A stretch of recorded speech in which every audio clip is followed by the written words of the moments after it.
Capítulo 3. Una iglesia para los pobres.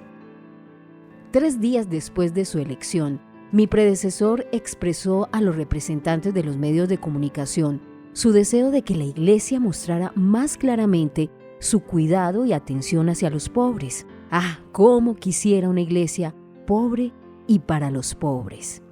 Este deseo refleja la conciencia de que la iglesia reconoce en los pobres y en los que sufren la imagen de su fundador pobre y paciente, se esfuerza en remediar sus necesidades y procura servir en ellos a Cristo. En efecto, habiendo sido llamada a configurarse con los últimos en ella, no deben quedar dudas ni caben explicaciones que debiliten este mensaje tan claro. Hay que decir sin vueltas, existe un vínculo inseparable en nuestra fe y los pobres. A este respecto, tenemos abundantes testimonios a lo largo de los casi 2000 años de historia de los discípulos de Jesús. La verdadera riqueza de la iglesia. San Pablo refiere que entre los fieles de la naciente comunidad cristiana no había muchos sabios, ni muchos poderosos, ni muchos nobles. Sin embargo, a pesar de su propia pobreza, los primeros cristianos tienen clara conciencia de la necesidad de acudir a aquellos que sufren mayores privaciones. Ya en los albores del cristianismo, los apóstoles impusieron las manos sobre 7 hombres elegidos por la comunidad y, en cierta medida, los integraron en su propio ministerio, instituyéndolos para el servicio, en griego diaconía, de los más pobres. Es significativo que el primer discípulo en dar testimonio de su fe en Cristo con el derramamiento de su propia sangre fuera San Esteban, que formaba parte de este grupo. En él se unen el testimonio de vida en la atención a los necesitados y el martirio. Poco más de 2 siglos después, otro diácono manifestará su adhesión a Jesucristo en modo semejante, uniendo en su vida el servicio a los pobres y el martirio. San Lorenzo. Del relato de San Ambrosio comprendemos que Lorenzo, diácono en Roma en el pontificado del Papa Sisto II, al ser obligado por las autoridades romanas a entregar los tesoros de la iglesia, al día siguiente trajo consigo a los pobres. Cuando le preguntaron dónde estaban los tesoros que había prometido, les mostró a los pobres diciendo: «Estos son los tesoros de la iglesia». Al narrar este episodio, Ambrosio pregunta: ¿qué mejores tesoros tendría Cristo que aquellos en los que Él mismo dijo que estaba?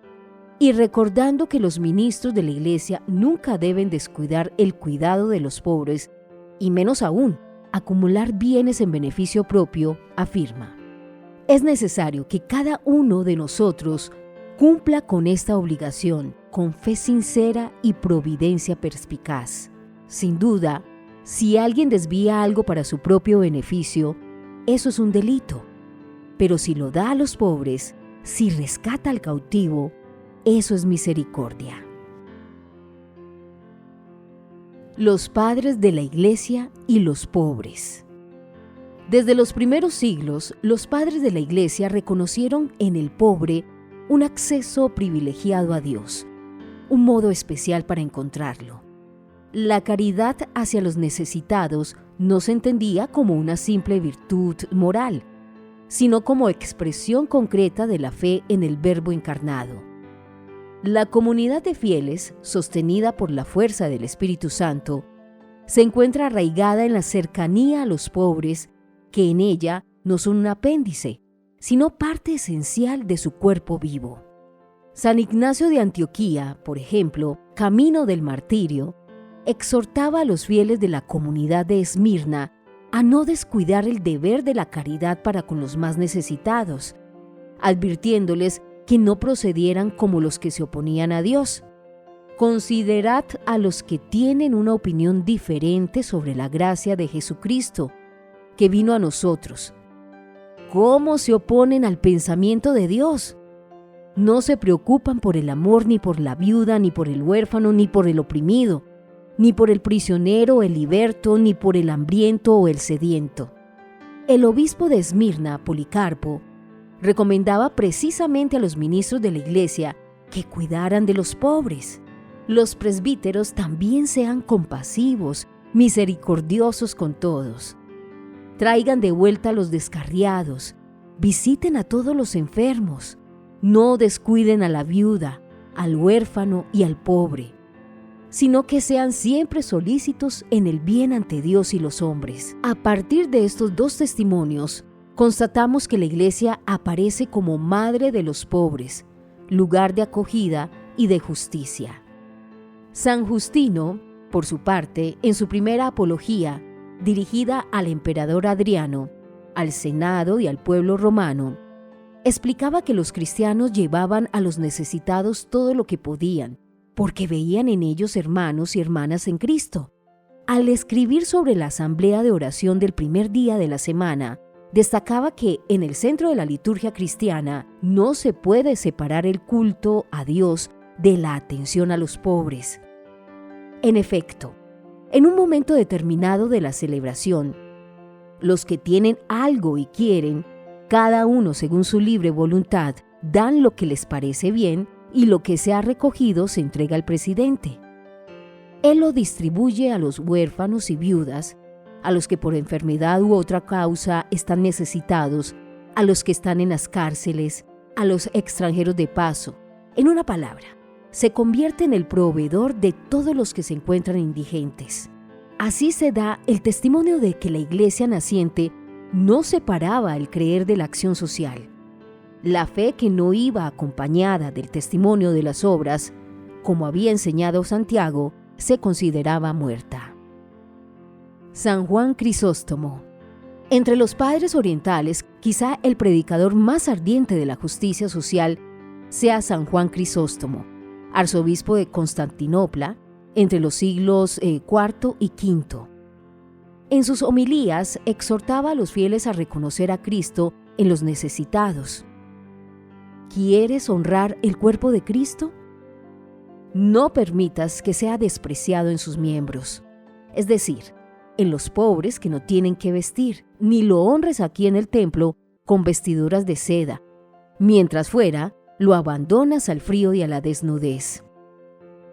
En el templo, el cuerpo de Cristo no necesita mantos, sino almas puras. Pero en la persona de los pobres, Él necesita todo nuestro cuidado. Aprendamos, pues, a reflexionar y a honrar a Cristo como Él quiere. Cuando queremos honrar a alguien, debemos prestarle el honor que Él prefiere y no el que más nos gusta. Así también tú debes prestarle el honor que Él mismo ha ordenado, distribuyendo tus riquezas entre los pobres. Dios no necesita vasos de oro, sino almas de oro, afirmando con claridad meridiana que si los fieles no encuentran a Cristo en los pobres a su puerta, tampoco lo encontrarán en el altar. Continúa. ¿De qué serviría, al fin y al cabo, adornar la mesa de Cristo con vasos de oro si Él muere de hambre en la persona de los pobres? Primero da de comer al que tiene hambre y luego adorna su mesa con lo que sobra.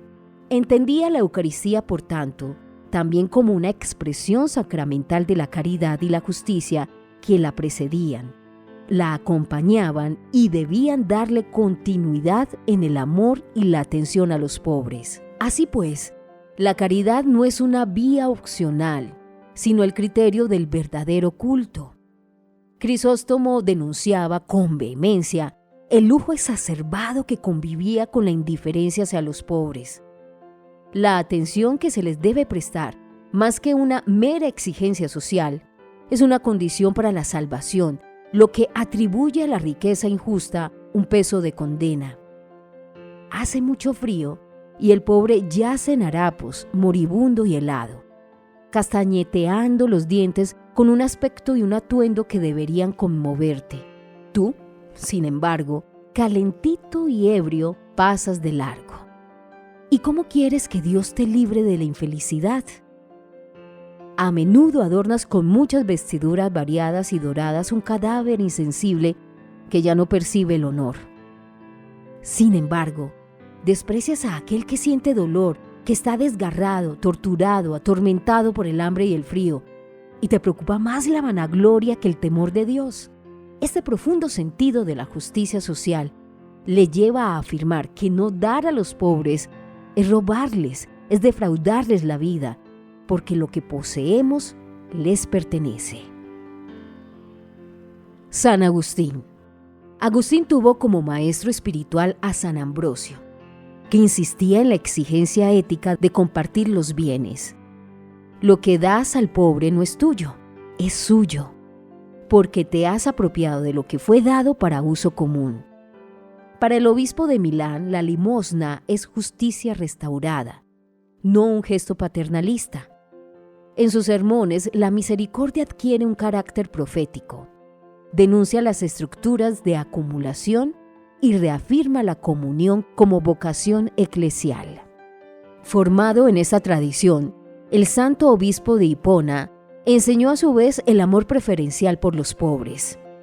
Pastor vigilante y teólogo de rara clarividencia, comprendió que la verdadera comunión eclesial se expresa también en la comunión de los bienes. En sus comentarios a los Salmos, recuerda que los verdaderos cristianos no dejan de lado el amor a los más necesitados. Atended a vuestros hermanos si necesitan algo. Da, si Cristo está en vosotros, incluso a los extranjeros. Este compartir los bienes brota, por tanto, de la caridad teologal y tiene como fin último el amor a Cristo. Para Agustín, el pobre no es solo alguien a quien se ayuda, sino la presencia sacramental del Señor. El doctor de la Gracia veía en el cuidado a los pobres una prueba concreta de la sinceridad de la fe. Quien dice amar a Dios y no se compadece de los necesitados, miente. Al comentar el encuentro de Jesús con el joven rico y el tesoro en el cielo, que está reservado a quienes dan sus bienes a los pobres, Agustín pone en boca del Señor las siguientes palabras: recibí tierra y daré el cielo. Recibí cosas temporales y daré a cambio bienes eternos. Recibí pan, daré la vida. He recibido alojamiento y daré una casa. He sido visitado en la enfermedad y daré salud. Fui visitado en la cárcel y daré libertad. El pan que se dio a mis pobres se consumió. El pan que yo daré restaura las fuerzas sin acabarse nunca. El Altísimo no se deja vencer en generosidad por aquellos que le sirven en los más necesitados. Cuanto mayor es el amor a los pobres, mayor es la recompensa por parte de Dios. Esta mirada cristocéntrica y profundamente eclesial lleva a sostener que las ofrendas, cuando nacen del amor, no solo alivian la necesidad del hermano, sino que también purifican el corazón de quien da y está dispuesto a la conversión, pues las limosnas pueden servirte para redimir los pecados de la vida pasada. Si cambias de vida, son, por así decirlo, el camino ordinario de conversión de quien desea seguir a Cristo con corazón indiviso. En una iglesia que reconoce en los pobres el rostro de Cristo y en los bienes el instrumento de la caridad, el pensamiento agustiniano sigue siendo una luz segura. Hoy, la fidelidad a las enseñanzas de Agustín exige no solo el estudio de sus obras, sino la disposición a vivir con radicalidad su llamada a la conversión, que incluye necesariamente el servicio de la caridad. Muchos otros padres de la Iglesia, tanto orientales como occidentales, se pronunciaron sobre la primacía de la atención a los pobres en la vida y misión de cada fiel cristiano. Sobre este aspecto, en resumen, se puede afirmar que la teología patrística fue práctica, apuntando a una iglesia pobre y para los pobres, recordando que el Evangelio solo se anuncia bien cuando llega a tocar la carne de los últimos, y advirtiendo que el rigor doctrinal sin misericordia es una palabra vacía. Cuidar a los enfermos.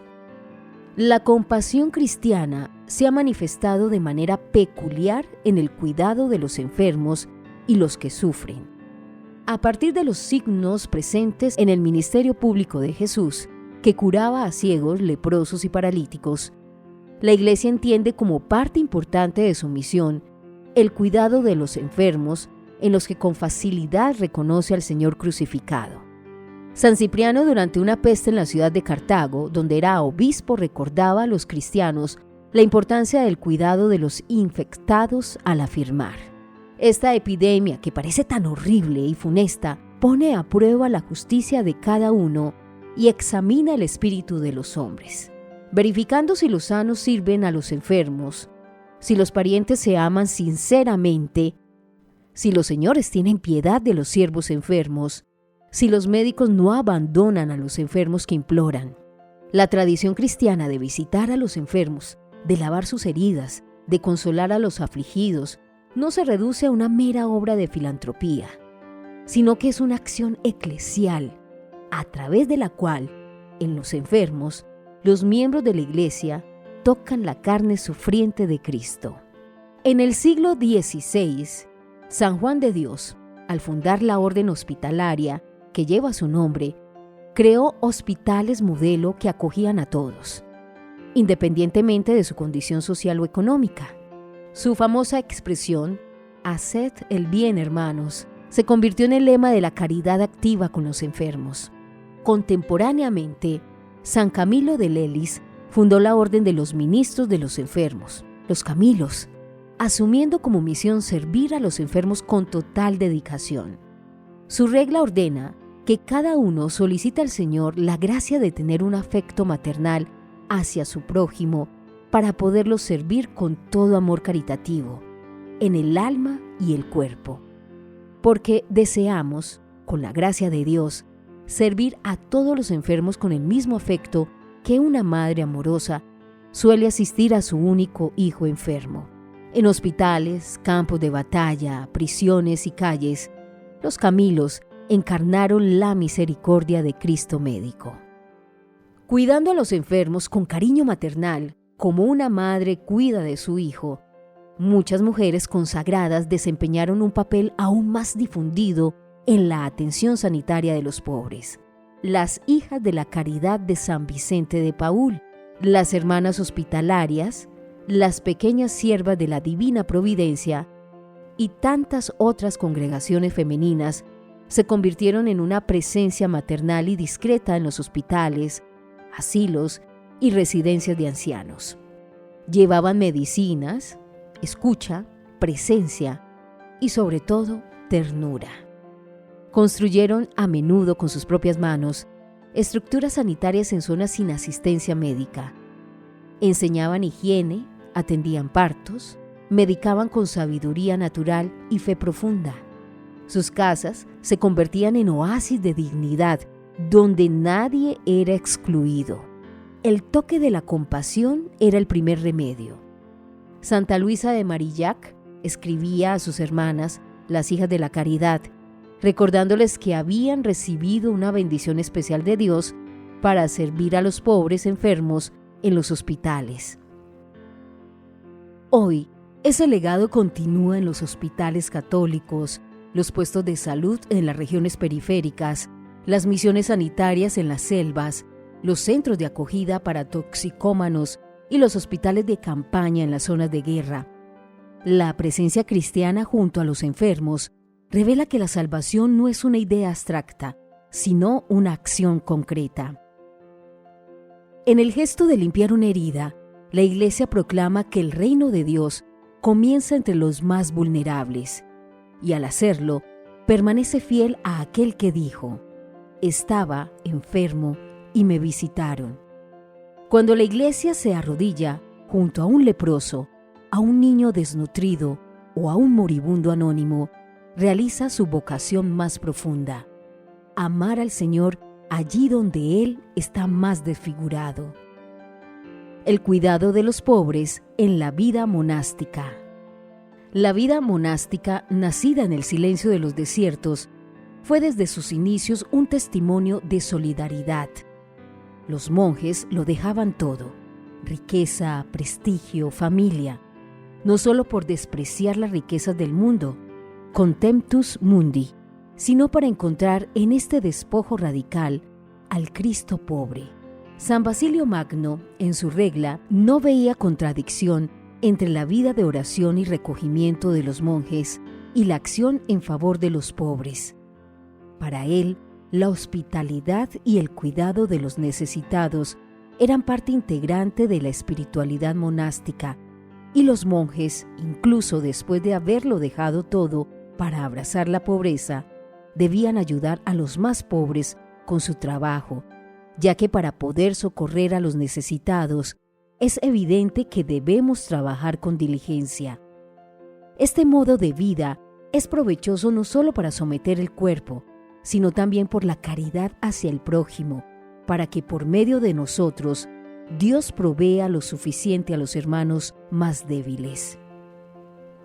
Construyó en Cesarea, donde era obispo, un lugar conocido como Basiliades, que incluía alojamientos, hospitales y escuelas para los pobres y los enfermos. El monje, por lo tanto, no era solo una asceta, sino un servidor. Basilio demostraba así que para estar cerca de Dios hay que estar cerca de los pobres. El amor concreto era criterio de santidad. Orar y cuidar, contemplar y curar, escribir y acoger. Todo era expresión del mismo amor a Cristo. En Occidente, San Benito de Nurcia elaboró una regla que se convertiría en la columna vertebral de la espiritualidad monástica europea. En ella, la acogida de los pobres y los peregrinos ocupa un lugar de honor. Mostrad sobre todo un cuidado solícito en la recepción de los pobres y los peregrinos, porque sobre todo en ellos se recibe a Cristo. No se trataba solo de palabras.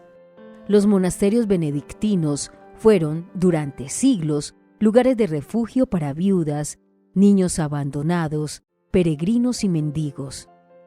Para Benito, la vida comunitaria era una escuela de caridad. El trabajo manual no solo tenía una función práctica, sino que también formaba el corazón para el servicio. El compartir entre los monjes, la atención a los enfermos y la escucha de los más frágiles preparaban para acoger a Cristo, que llega en la persona del pobre y el extranjero.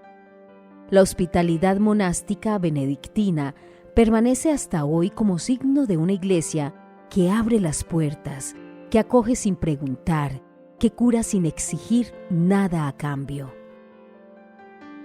Los monasterios benedictinos, con el tiempo, se convirtieron en lugares que contrastaban la cultura de la exclusión. Los monjes cultivaban la tierra, producían alimentos, preparaban medicinas y los ofrecían con sencillez a los más necesitados. Su trabajo silencioso fue fermento de una nueva civilización, donde los pobres no eran un problema que resolver, sino hermanos y hermanas que acoger. La regla del compartir, del trabajo común y de la asistencia a los vulnerables estructuraba una economía solidaria, en contraste con la lógica de la acumulación. El testimonio de los monjes mostraba que la pobreza voluntaria, lejos de ser miseria, es camino de libertad y comunión. No solo ayudaban a los pobres, se hacían cercanos a ellos, hermanos en el mismo Señor. En las celdas y claustros se formaba una mística de la presencia de Dios en los pequeños. Además de la asistencia material, los monasterios desempeñaron un papel fundamental en la formación cultural y espiritual de los más humildes. En tiempos de peste, guerra o hambre, eran lugares donde el necesitado encontraba pan y remedios, pero también dignidad y palabra. Allí se educaba a los huérfanos, se formaba a los aprendices y se instruía a los campesinos en técnicas agrícolas y en la lectura. El saber se compartía con don y responsabilidad. El abad era a la vez maestro y padre, y la escuela monástica era un lugar de liberación por la verdad. Porque, como escribe Juan Casiano, el monje debe caracterizarse por la humildad de corazón, que no conduce a la ciencia que hincha, sino a la que ilumina por medio de la plenitud de la caridad. Al formar conciencias y transmitir sabiduría, los monjes contribuyeron a una pedagogía cristiana de inclusión. La cultura marcada por la fe se compartía con sencillez. El saber, cuando está iluminado por la caridad, se convierte en servicio. De ese modo, la vida monástica se revelaba como un estilo de santidad y una forma concreta de transformación de la sociedad. La tradición monástica enseña, por tanto, que la oración y la caridad, el silencio y el servicio, las celdas y los hospitales, forman un único tejido espiritual. El monasterio es lugar de escucha y de acción, de adoración y de compartir. San Bernardo de Claraval, gran reformador de la orden cisterciense, reclamó con decisión la necesidad de una vida sobria y moderada, tanto en la mesa como en la indumentaria y en los edificios monásticos, recomendando la sustentación y la solicitud por los pobres. Para él, la compasión no era una opción accesoria, sino el camino real para seguir a Cristo. La vida monástica, por lo tanto, cuando es fiel a su vocación original, muestra que la Iglesia solo será plenamente esposa del Señor cuando sea también hermana de los pobres. El claustro no es un mero refugio del mundo, sino una escuela en la que se aprende a servirlo mejor. Allí, donde los monjes abrieron sus puertas a los pobres, la Iglesia reveló con humildad y firmeza que la contemplación no excluye la misericordia, sino que la exige como su fruto más puro. Liberar a los cautivos.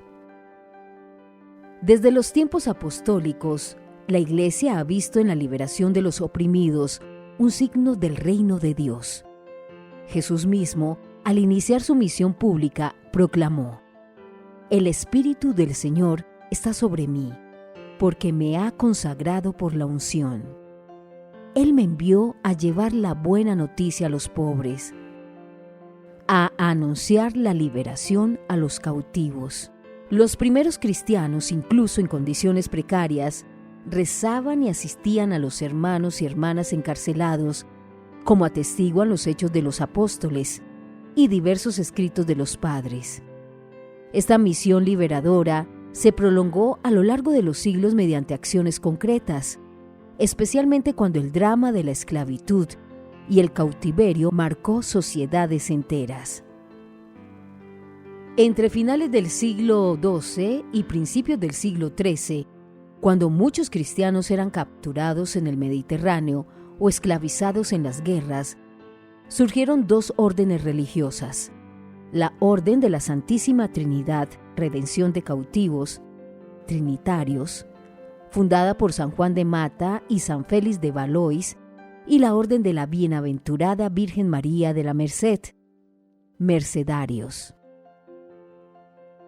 fundada por San Pedro Nolasco con el apoyo de San Raimundo de Peñafort, dominico. Estas comunidades de consagrados nacieron con el carisma específico de liberar a los cristianos esclavizados, poniendo a disposición sus bienes y a menudo ofreciendo su propia vida a cambio. Los trinitarios, con el lema Gloria tibi Trinitas et captivis libertas, o Gloria a ti, Trinidad, y a los cautivos libertad.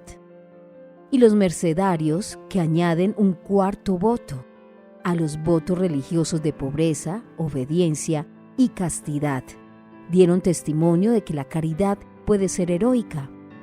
La liberación de los cautivos era expresión del amor trinitario, un Dios que libera no solo de la esclavitud espiritual, sino también de la opresión concreta. El gesto de rescatar de la esclavitud y de la prisión se considera una prolongación del sacrificio redentor de Cristo, cuya sangre es el precio de nuestro rescate. La espiritualidad original de estas órdenes estaban profundamente arraigada en la contemplación de la cruz. Cristo es el Redentor de los cautivos por excelencia, y la Iglesia, su cuerpo, prolonga este misterio en el tiempo. Los religiosos no veían en el rescate una acción política o económica, sino un acto casi litúrgico, una ofrenda sacramental de sí mismos. Muchos entregaron sus propios cuerpos para sustituir a los prisioneros, cumpliendo literalmente el mandamiento: no hay amor más grande que dar la vida por los amigos. La tradición de estas órdenes no cesó. Al contrario, inspiró nuevas formas de acción frente a las esclavitudes modernas. La trata de personas, el trabajo forzoso, la explotación sexual, las distintas adicciones. La caridad cristiana, cuando se encarna, se convierte en liberadora. Y la misión de la Iglesia, cuando es fiel a su Señor, es siempre proclamar la liberación. Aún en nuestros días, en los que existen millones de personas, niños, hombres y mujeres de todas las edades, privados de su libertad y obligados a vivir en condiciones similares a la esclavitud, dicha herencia es continuada por estas órdenes y por otras instituciones y congregaciones que actúan en las periferias urbanas, las zonas de conflicto y los corredores migratorios. Cuando la Iglesia se arrodilla para romper las nuevas cadenas que aprisionan a los pobres, se convierte en signo de la Pascua. No se puede concluir esta reflexión sobre las personas privadas de libertad sin mencionar a los reclusos que se encuentran en los distintos centros penitenciarios de preventivos y de penados. A este respecto, cabe recordar las palabras que el Papa Francisco dirigió a un grupo de ellos. Para mí, entrar en una cárcel es siempre un momento importante, porque la cárcel es un lugar de gran humanidad, de humanidad probada, a veces fatigada por dificultades, sentimientos de culpa, juicios, incomprensiones, sufrimientos, pero al mismo tiempo cargada de fuerza, de deseo de perdón, de deseo de rescate. Este deseo, entre otros, también fue asumido por las órdenes redentoras como un servicio preferencial a la Iglesia. Como proclamaba San Pablo, esta es la libertad que nos ha dado Cristo, y esa libertad no es solo interior. Se manifiesta en la historia como amor que cuida y libera de todas las ataduras. Testigos de la pobreza evangélica. En el siglo XIII, ante el crecimiento de las ciudades, la concentración de riquezas y la aparición de nuevas formas de pobreza, el Espíritu Santo suscitó en la Iglesia un nuevo tipo de consagración: las órdenes mendicantes. A diferencia del modelo monástico estable, los mendicantes adoptaron una vida itinerante, sin propiedades personales ni comunitarias, confiando plenamente en la providencia. No solo servían a los pobres, se hacían pobres con ellos. Consideraban la ciudad como un nuevo desierto y a los marginados como nuevos maestros espirituales. Estas órdenes, como los franciscanos, los dominicos, los agustinos y los carmelitas, representaron una revolución evangélica en la que el estilo de vida sencillo y pobre se convierte en un signo profético para la misión, reviviendo la experiencia de la primera comunidad cristiana. El testimonio de los mendicantes desafiaba tanto la opulencia clerical como la frialdad de la sociedad urbana. San Francisco de Asís se convirtió en el ícono de esta primavera espiritual. Tomando la pobreza como esposa, quiso imitar al Cristo pobre, desnudo y crucificado. En su regla, pide a los hermanos que de nada se apropien ni casa ni lugar ni cosa alguna. Y como peregrinos y forasteros, en este siglo, sirviendo al Señor en pobreza y humildad, vayan por limosna confiadamente y no deben avergonzarse porque el Señor se hizo pobre por nosotros en este mundo. Su vida fue un continuo despojarse, del palacio al leproso, de la elocuencia al silencio, de la posesión al don total. Francisco no fundó un servicio social, sino una fraternidad evangélica. Entre los pobres veía hermanos e imágenes vivas del Señor. Su misión era estar con ellos, por una solidaridad que superaba las distancias, por un amor compasivo. Su pobreza era relacional, lo llevaba a hacerse cercano, igual, más aún menor. Su santidad brotaba de la convicción de que solo se recibe verdaderamente a Cristo en la entrega generosa de sí mismo a los hermanos.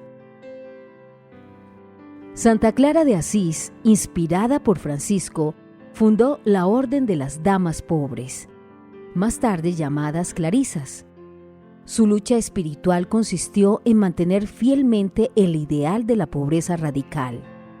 Rechazó los privilegios pontificios que podrían garantizar la seguridad material de su monasterio y, con firmeza, obtuvo del Papa Gregorio IX el llamado Privilegium Paupertatis, que garantizaba el derecho a vivir sin poseer ningún bien material. Esta opción expresaba la confianza total en Dios y la conciencia de que la pobreza voluntaria era una forma de libertad y de profecía. Clara enseñaba a sus hermanas que Cristo era su única herencia y que nada debía oscurecer la comunión con Él. Su vida orante y oculta fue un grito contra la mundanidad y una defensa silenciosa de los pobres y olvidados. Santo Domingo de Guzmán, contemporáneo de Francisco, fundó la Orden de Predicadores con otro carisma, pero con la misma radicalidad. Deseaba anunciar el Evangelio con la autoridad que brota de una vida pobre, convencido de que la verdad necesita testigos coherentes. El ejemplo de la pobreza de vida acompañaba la palabra predicada. Libres del peso de los bienes terrenos, los frailes dominicos podían dedicarse mejor a la obra principal, es decir, a la predicación. Iban a las ciudades, sobre todo a aquellas universitarias, para enseñar la verdad de Dios. Al depender de los demás, demostraban que la fe no se impone, sino que se ofrece. Y al vivir entre los pobres, aprendían la verdad del Evangelio desde abajo, como discípulos del Cristo humillado. Las órdenes mendicantes fueron así una respuesta viva a la exclusión y la indiferencia. No propusieron expresamente reformas sociales, sino una conversión personal y comunitaria a la lógica del reino. La pobreza, en ellos, no era consecuencia de la escasez de bienes, sino una elección libre, hacerse pequeños para acoger a los pequeños. Como dijo Tomás de Celano sobre Francisco, se deja ver en él el primer amador de los pobres. Despojándose de sus vestidos, viste con ellos a los pobres, a quienes, si no todavía de hecho, sí de todo corazón intenta asemejarse. Los mendicantes se han convertido en un signo de una iglesia peregrina, humilde y fraterna, que vive entre los pobres no por estrategia proselitista, sino por identidad. Enseñan que la iglesia es luz solo cuando se despoja de todo y que la santidad pasa por un corazón humilde y volcado en los pequeños. La iglesia y la educación de los pobres. Dirigiéndose a algunos educadores, el Papa Francisco recordó que la educación ha sido siempre una de las expresiones más altas de la caridad cristiana. La vuestra es una misión llena de obstáculos, pero también de alegrías. Una misión de amor porque no se puede enseñar sin amar. En este sentido, desde los primeros tiempos, los cristianos se dieron cuenta de que el saber libera, dignifica y acerca a la verdad. Para la Iglesia, enseñar a los pobres era un acto de justicia y de fe. Inspirada en el ejemplo del Maestro, que enseñaba a la gente las verdades divinas y humanas, la Iglesia asumió la misión de formar a los niños y a los jóvenes, especialmente a los más pobres, en la verdad y el amor. Esta misión tomó forma con la fundación de congregaciones dedicadas a la educación popular. En el siglo XVI, San José de Calasanz, impresionado por la falta de instrucción y formación de los jóvenes pobres de la ciudad de Roma, en unas salas ajenas a la iglesia de Santa Dorotea, en el Trastevere, creó la primera escuela pública popular gratuita de Europa. Era la simiente de la que después se desarrollaría, no sin dificultades, la orden de clérigos regulares pobres de la Madre de Dios de las escuelas pías, llamados escolapios, con el fin de transmitir a los jóvenes la ciencia profana, al igual que la sabiduría del Evangelio, enseñándoles a descubrir en sus acontecimientos personales y en la historia de la acción amorosa de Dios Creador y Redentor. De hecho, podemos considerar a este valiente sacerdote como el verdadero fundador de la escuela católica moderna, que busca la formación integral del hombre y está abierta a todos. Animado por la misma sensibilidad, en el siglo XVII, San Juan Bautista de la Salle, dándose cuenta de la injusticia causada por la exclusión de los hijos de obreros y campesinos del sistema educativo de Francia, en aquel tiempo, fundó los Hermanos de las Escuelas Cristianas con el ideal de ofrecerles educación gratuita, una sólida formación y un ambiente fraternal. La Salle veía el aula como un lugar para el desarrollo humano, pero también para la conversión. Sus escuelas combinaban la oración, el método, la disciplina y el compartir. Cada niño era considerado un don único de Dios y el acto de enseñar un servicio al reino de Dios. Ya en el siglo XIX, también en Francia, San Marcelino Champagnat fundó el Instituto de los Hermanos Maristas de las Escuelas, sensible a las necesidades espirituales y educativas de su época, especialmente a la ignorancia religiosa y a las situaciones de abandono que vivía particularmente la juventud, dedicándose de lleno en una época en la que el acceso a la educación era todavía privilegio de unos pocos, a la misión de educar y evangelizar a los niños y jóvenes, sobre todo a los más necesitados. Con el mismo espíritu, en Turín, San Juan Bosco inició la obra salesiana, basada en los 3 principios del sistema preventivo: razón, religión y amor. Y el beato Antonio Rosmini fundó el Instituto de la Caridad, en el que la caridad intelectual, junto con la material, y en la cúspide, la espiritual pastoral, se presentaba como una dimensión indispensable para cualquier acción caritativa que mirase al bien y al desarrollo integral de la persona. Muchas congregaciones femeninas fueron también protagonistas de esta revolución pedagógica.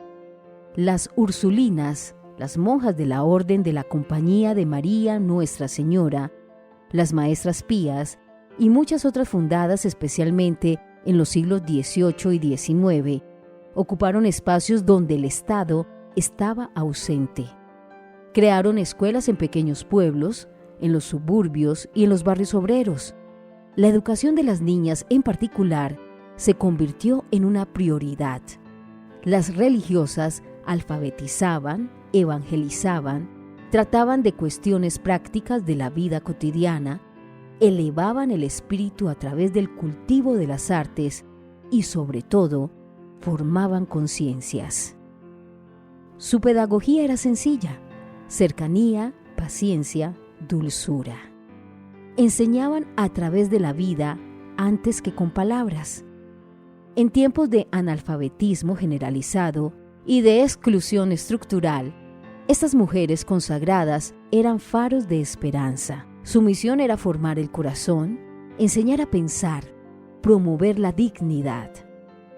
Combinando una vida de piedad y dedicación al prójimo, combatieron el abandono con la ternura de quien educa en nombre de Cristo. Para la fe cristiana, la educación de los pobres no es un favor sino un deber. Los pequeños tienen derecho a la sabiduría como exigencia básica para el reconocimiento de la dignidad humana. Enseñarles es afirmar su valor, darles las herramientas para transformar su realidad. La tradición cristiana entiende que el conocimiento es un don de Dios y una responsabilidad comunitaria. La educación cristiana forma no solo profesionales, sino personas abiertas al bien, a la belleza y a la verdad. Por eso, la escuela católica, cuando es fiel a su nombre, se convierte en un espacio de inclusión, formación integral y promoción humana. Así, conjugando fe y cultura, se siembra futuro, se honra la imagen de Dios y se construye una sociedad mejor. Acompañar a los migrantes. La experiencia de la migración acompaña la historia del pueblo de Dios. Abraham parte sin saber a dónde va. Moisés conduce a un pueblo peregrino por el desierto. María y José huyen con el niño a Egipto. El mismo Cristo, que vino a los suyos y los suyos no lo recibieron, vivió entre nosotros como extranjero. Por eso, la Iglesia siempre ha reconocido en los migrantes una presencia viva del Señor, que en el día del juicio dirá a los que estén a su derecha: estaba de paso y me alojaron. En el siglo XIX, cuando millones de europeos emigraban en busca de mejores condiciones de vida, dos grandes santos se destacaron en la atención pastoral de los migrantes: San Juan Bautista Scalabrini y Santa Francisca Javier Cabrini. Scalabrini, obispo de Piacenza, fundó los misioneros de San Carlos para acompañar a los migrantes en sus comunidades de destino, ofreciéndoles asistencia espiritual, jurídica y material. Veía en los migrantes destinatarios de una nueva evangelización, alertando sobre los riesgos de la explotación y la pérdida de la fe en tierra extranjera, respondiendo con generosidad al carisma que el Señor le había concedido. Scalabrini miraba más allá, miraba hacia el futuro, hacia un mundo y una iglesia sin barreras, sin extranjeros. Santa Francisca Cabrini, nacida en Italia y naturalizada estadounidense, se convirtió en la primera ciudadana de los Estados Unidos en ser canonizada. Para cumplir su misión de atender a los emigrantes, cruzó el Atlántico varias veces e, impulsada por una singular audacia, empezó de la nada la construcción de escuelas, hospitales y orfanatos para multitud de desheredados que se aventuraban a buscar trabajo en el Nuevo Mundo, sin conocer la lengua y sin medios que les permitieran una inserción digna en la sociedad norteamericana, en la que a menudo eran víctimas de personas sin escrúpulos. Su corazón materno, que no se resignaba jamás, llegaba a ellos donde quiera que se encontraran, en los tugurios, en las cárceles y en las minas. En el año santo de 1950, el Papa Pío XII la proclamó patrona de todos los migrantes. La tradición de la actividad de la Iglesia con y para los migrantes continúa, y hoy ese servicio se expresa en iniciativas como los centros de acogida para refugiados, las misiones en las fronteras y los esfuerzos de Cáritas Internacional y otras instituciones. El magisterio contemporáneo reafirma claramente ese compromiso.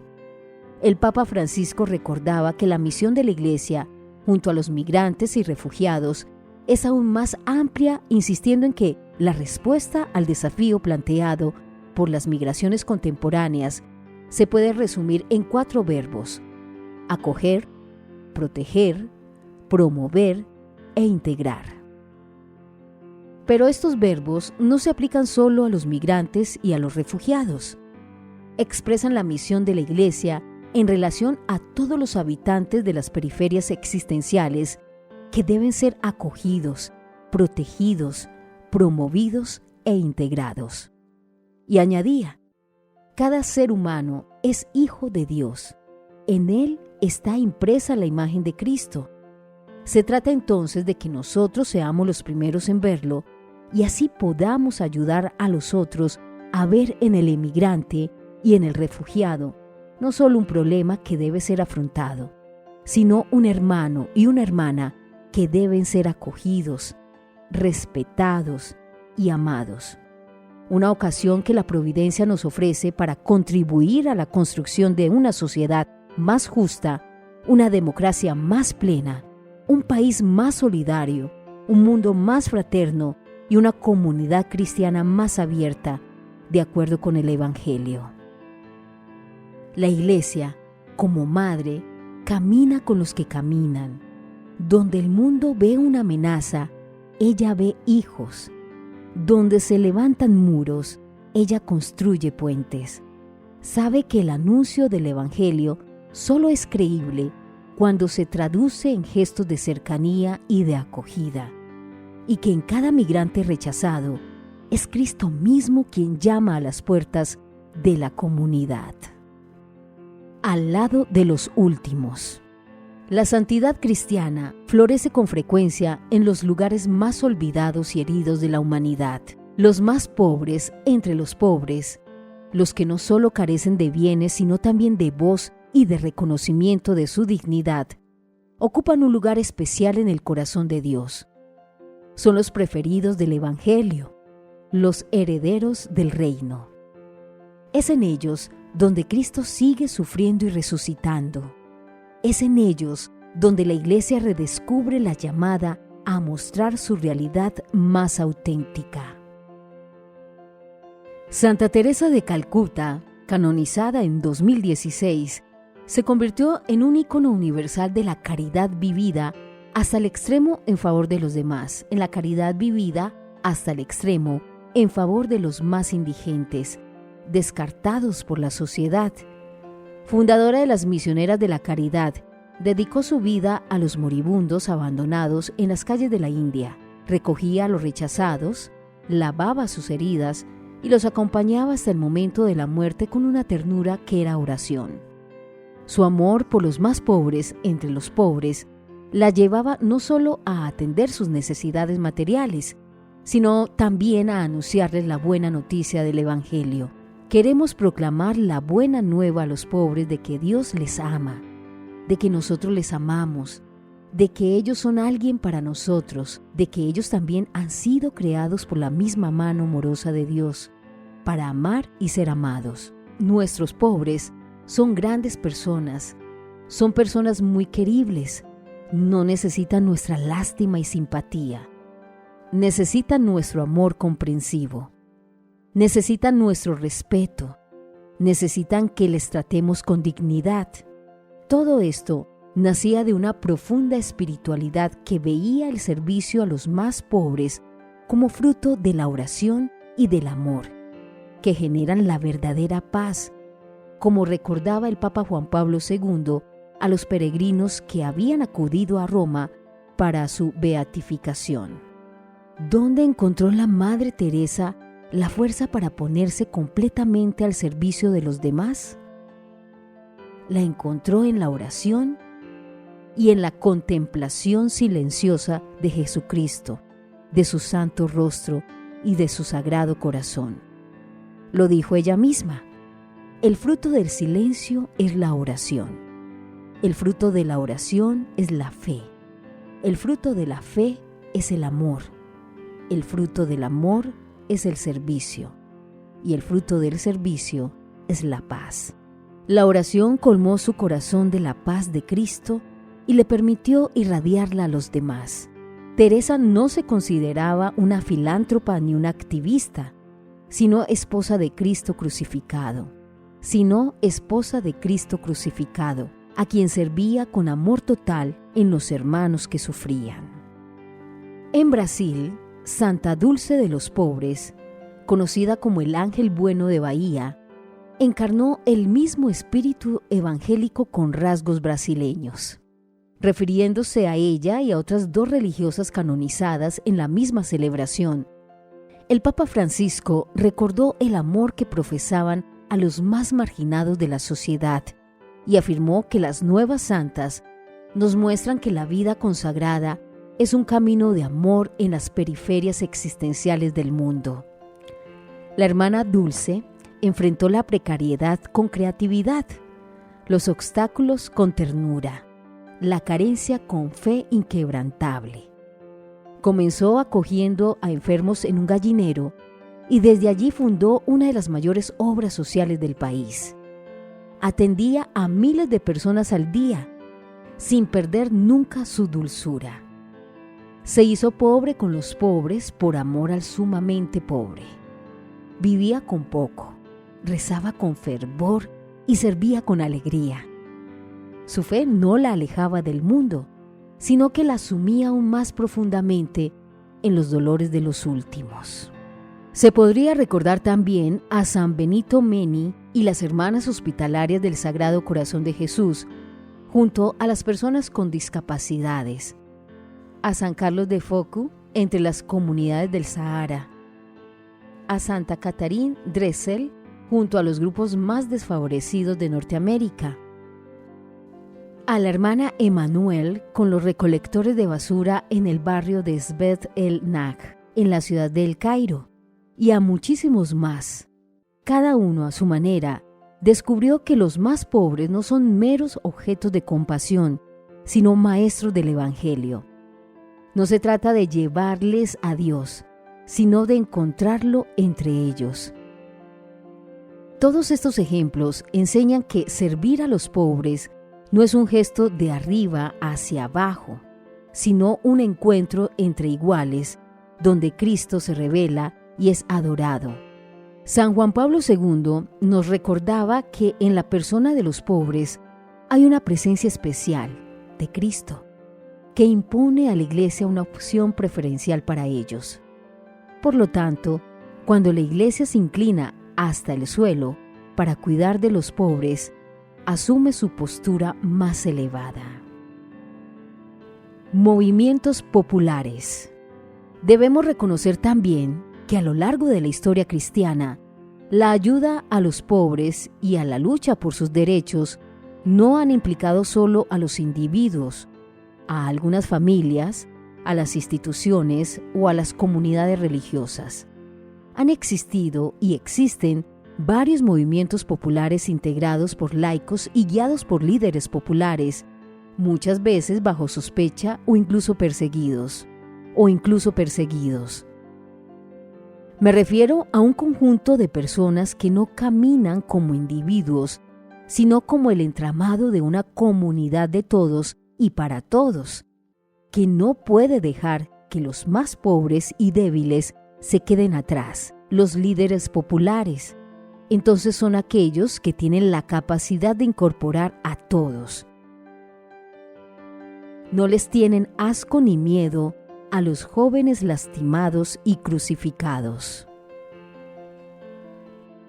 Estos líderes populares saben que la solidaridad también es luchar contra las causas estructurales de la pobreza, la desigualdad, la falta de trabajo, la tierra y la vivienda, la negación de los derechos sociales y laborales, es enfrentar los destructores efectos del imperio del dinero. La solidaridad, entendida en su sentido más hondo, es un modo de hacer historia. Y eso es lo que hacen los movimientos populares. Por esta razón, cuando las distintas instituciones piensan en las necesidades de los pobres, se requiere que incluyan a los movimientos populares y animen las estructuras de gobierno locales, nacionales e internacionales con ese torrente de energía moral que surge de la incorporación de los excluidos en la construcción del destino común. Los movimientos populares, efectivamente, nos invitan a superar esa idea de las políticas sociales concebidas como una política hacia los pobres, pero nunca con los pobres, nunca de los pobres, y mucho menos inserta en un proyecto que reunifique a los pueblos. Si los políticos y los profesionales no los escuchan, la democracia se atrofia, se convierte en un nominalismo, una formalidad, pierde representatividad, se va desencarnando porque deja fuera al pueblo en su lucha cotidiana por la dignidad, en la construcción de su destino. Lo mismo se debe decir de las instituciones de la Iglesia.